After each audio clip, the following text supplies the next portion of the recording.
Айнұр ауылдың шетіндегі көне үйде өмір кешеді. 23-ке толған, бойы сұлу, беті нәзік, көзі мөлдір қыз еді. Анасы ерте өмірден озған соң үйдің бар ауыртпалығы әкесі Байболат пен ағасы Серіктің мойнында. Екеуі де қызды қатаң қадағалайды. Қыз баласы үйден тыс көп шықпас, ұятқа қалмасын деп үнемі ескертеді. Айнұрдың сыртқа шығуы сирек, әдетте малға, су құюға, не көршіге бірдеңе апарып беру үшін ғана рұқсат алады. Көрші үйдегі Зейнеп апай ауылдың ең жақын жаны. Ол жалғыз өмір сүреді, кейде ауырып қалатындықтан Айнұр жиі барады. Дәрі-дәрмегін әкеледі. Бұл үйдегілердің көніп рұқсат беретін жалғыз сылтауы. Сондықтан Айнұр кешке Зейнеп апайға барамын десе, әкесі мен ағасы күдіктің ізінде байқамайды. Бір кеште осылай Зейнеп апайдан қайтып келе жатып, жол үстінде дауыс естілді. Айнұр, өзің бе, қызым? Бұл Дулат еді. Қалада тұратын, ауылға туыстарына келген жігіт. Үлкендердің той томалағында бір-екі мәрте көрген, сөзі сыпайы, мінезі салиқалы. Иә, мен едім, деді Айнұр байсалды ғана. Күн ұясына батты ғой, жолыңды қоса қайтайын, жалғыз жүрме. Айнұр бір сәтке көңіліндегіні саралап тұрды да көнді. Жүрегі біртүрлі дүрсіл қағып тұр еді. Екеуі қатарласа адымдады. Дулат қаладағы тіршілікті, кәсібін баян етті. Айнұр тыңдады, сирек үн қатты. Жол талтоғай арасына кіргенде Дулат оның қолын ақырын ұстады. Айнұр шегінбеді. Бұл жанасу бойын дірілдетіп жіберді. Үйге таяғанда қолын босатты. Айнұр төсегіне жатқанда Дулатты ойлап ұйқысы қашты. Екінші күні Дулат Зейнеп апайға бірдеңе апарып беру сылтауымен хабар жіберді. Кешке талдың түбінде күтемін.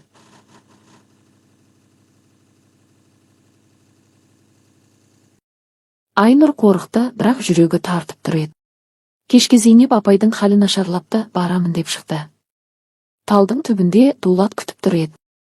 Екеуі құшақтастып қосылды. Сені бұрыннан ұнатып жүргенмін, аңсарым ауып, көзің сондай тұнық, жаным менің сондай тәттісің деп ыстық сөздерін айтып еді. Айнұрдың тәні еріп кетті.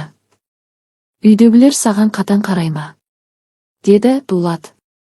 Әкем мен ағам ешкімге жол бермейді, деді Айнұр. Зейнеп апайға барамын деп қана шығамын. Жаным сол, маған сен менікі боласың, әкеңнің батасын алуға дайынмын.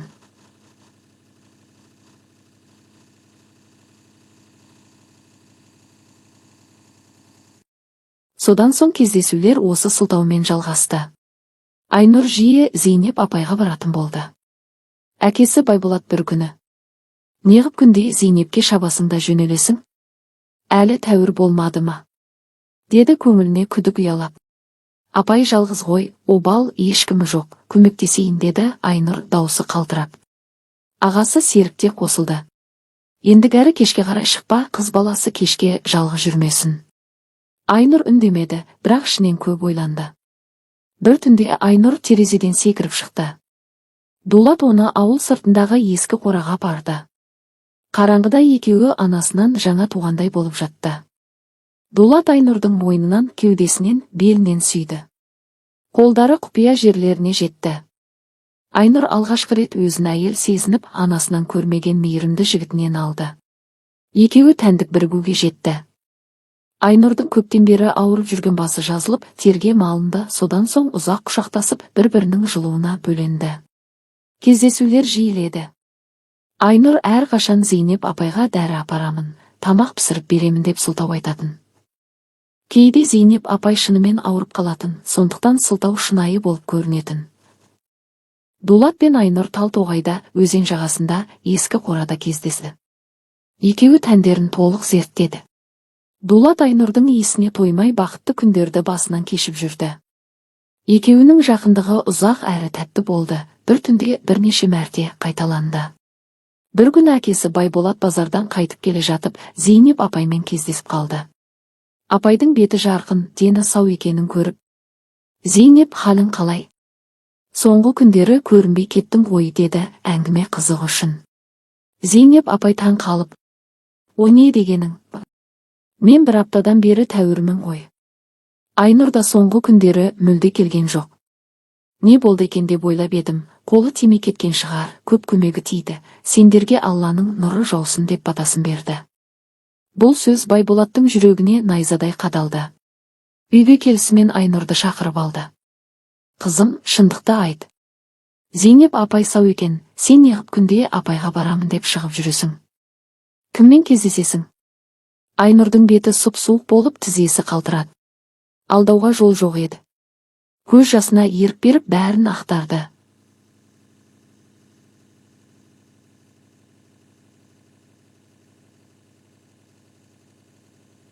Кездескенін. Әкесі ашудан көзі қызарып, қандай ұят. Менің қызым үйден қашып өтірік алдап жігітпен кездесіп жүргені, ол қандай адам, таныспадық па? Білмедік пе? Ағасы Серік те сол сөзге қосылды. Иә, біздің алдымыздан өтсін, менің қарындасым далада жатқан қыз емес деді. Үйде қиямет қайым болды. Бұдан соң Айнұр үйден шықпай қамалды. Бірақ Дулат хабар жіберіп түнде терезе алдында күтті. Айнұр қорықса да шығып кездесті. Екеуі шыдай алмай бұрынғыдан да ыстық жақындасты. Сол түні ескі қорада ұзақ тәтті махаббатқа батты. Айнұрдың етеккірі кешікті. Жүрегі айнып денесі өзгере бастады. Ол құрсағында жан барын сезді. Қорқыныш пен қуаныш аралас еді. Дулат қайтқанда ол: мен жауап беремін, үйленеміз деді нық үнмен. Айнұр құрсағындағы баланы айтып бәрін қайта ашты. Үйде дау-дамай аспандады. Әкесі Байболат: ұятқа қалдық. Ол жігітті үйге кіргізбеймін. Ағасы Серік: намысымызға тигенің. Айнұр жылап жалбарында. Бірнеше апта Айнұр үйде қамалып көз жасын көл қылды. Дулат бірнеше мәрте келді, бірақ кіргізбеді. Дулат туыстарын ертіп келді. Айнұрдың құрсағы біліне бастағанда ақсақалдар шақырылды. Үлкендер: бала кінәсіз, үйлендіріңдер, ұятты қойыңдар, немере біздікі деді. Ақыры әкесі терең күрсініп: баланың амандығы үшін, ұяттың бетін жабу үшін көнемін. Ағасы Серік те амалсыз бас изеді. Той шағын болды, қалада өтті.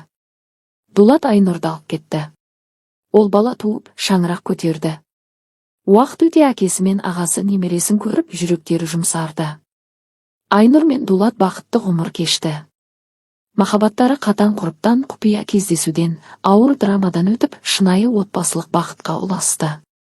Өмірдің өзі сияқты қияметтен кейінгі тәтті жеңіс еді.